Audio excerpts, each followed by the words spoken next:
प्रिय दर्शकों नमस्कार। आज मैं आपको शटतिला एकादशी व्रत कथा सुनाने वाली हूँ। बोल गणपति गणेश महाराज की जय, बोल कृष्ण भगवान की जय।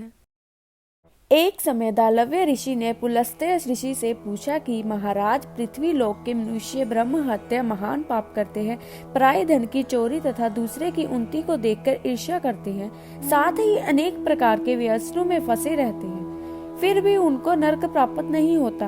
इसका कारण क्या है? वह ना जाने कौन सा दान पुण्य करते हैं जिससे उनके पाप नष्ट हो जाते हैं। यह सब कृपा पूर्वक आप कहिए। पुलस्त्य मुनि कहने लगे कि हे महाभाग, आपने मुझसे अत्यंत गंभीर प्रश्न पूछा है। इससे संसार के जीवों का अत्यंत भला होगा। इस वेद को ब्रह्मा विष्णु रुद्र और इंद्र आदि भी नहीं जानते, परंतु मैं आपको यह गुप्त तत्व अवश्य बताऊंगा।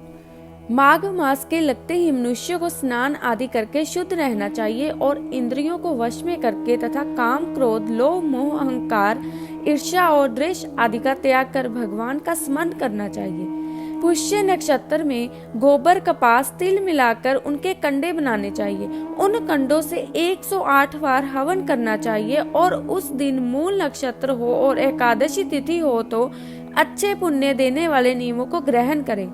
स्नान आदि नित्य क्रिया से निर्वृत्त होकर सब देवताओं के देव श्री भगवान का पूजन कर और एकादशी का व्रत धारण करें। रात्रि को जागरण करना चाहिए। उसके दूसरे दिन धूप दीप नैवेद्य आदि से भगवान का पूजन करके खिचड़ी का भोग लगावें। तत्पश्चात पेठा नारियल सीताफल या सुपारी सहित अर्घ्य देकर स्तुति करनी चाहिए कि भगवान, आप दीनों को शरण देने वाले हैं, इस संसार सागर में फंसे हुओं का उद्धार करने वाले हैं। हे पुंडरीकाक्ष, हे विश्व भावन, हे सुब्राह्मण्य, हे पूर्वज, हे जगतपते, आप लक्ष्मी सहित इस तुष अर्घ्य को ग्रहण करें। इसके पश्चात जल से भरा हुआ कुंभ ब्राह्मण को दान करें तथा ब्राह्मण को श्याम गौ और तिल पात्र देने भी उत्तम है। तिल स्नान और भोजन दोनों ही श्रेष्ठ है। इस प्रकार जो मनुष्य जितने तिलों का दान करता है उतने ही 1000 वर्ष स्वर्ग में वास करता है। तिल स्नान, तिल का उपटन, तिल का हवन, तिल का दर्पण, तिल का भोजन और तिलों का दान, ये तिल के 6 प्रकार के प्रयोग होने के कारण यह शटतिला एकादशी कहलाती है। इस व्रत के करने से अनेक प्रकार के पाप नष्ट हो जाते हैं। इतनी कथा कहकर पुलस्त्य ऋषि कहने लगे कि अब मैं इस शटतिला एकादशी की कथा तुमसे कहता हूँ। एक समय नारद जी ने भगवान श्री विष्णु से यह प्रश्न किया था और भगवान ने जो शटतिला एकादशी का महत्व नारद जी से कहा सो मैं तुमसे कहता हूँ। नारद जी कहने लगे कि हे भगवान, शटतिला एकादशी का क्या पुण्य होता है और इसकी क्या कथा है, सो मुझसे कहिए। भगवान कहने लगे, हे नारद, मैं तुमसे आंखों देखी सत्य घटना कहता हूँ, तुम ध्यान पूर्वक सुनो। प्राचीन काल में मृत्यु लोक में एक ब्राह्मणी रहती थी। वह सदैव व्रत किया करती थी। एक समय वह 1 मास तक व्रत करती रही। इससे उसका शरीर अत्यंत दुर्बल हो गया।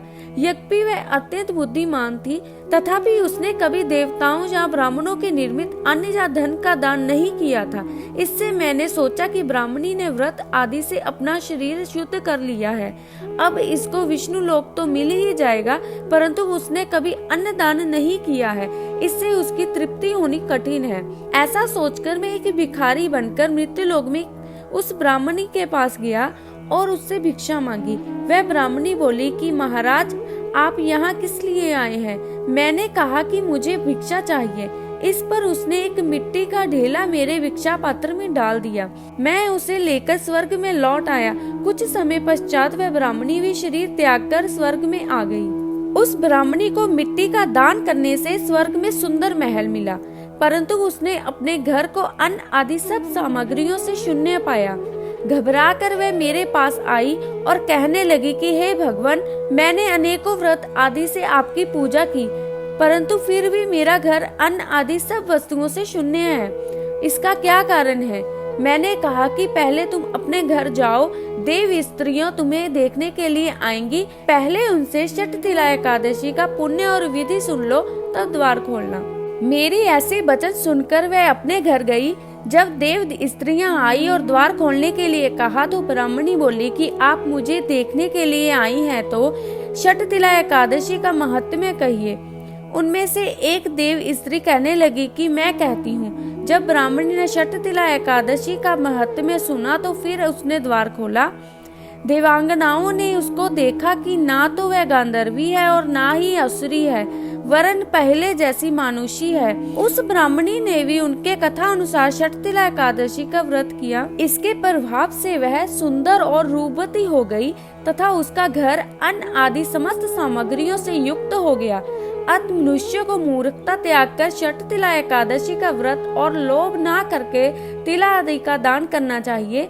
इससे दुर्भाग्य, दरिद्रता तथा अनेक कष्ट दूर होकर उसको मोक्ष की प्राप्ति होती है। इसी के साथ ही कथा संपूर्ण होती है। बोल विष्णु भगवान की जय।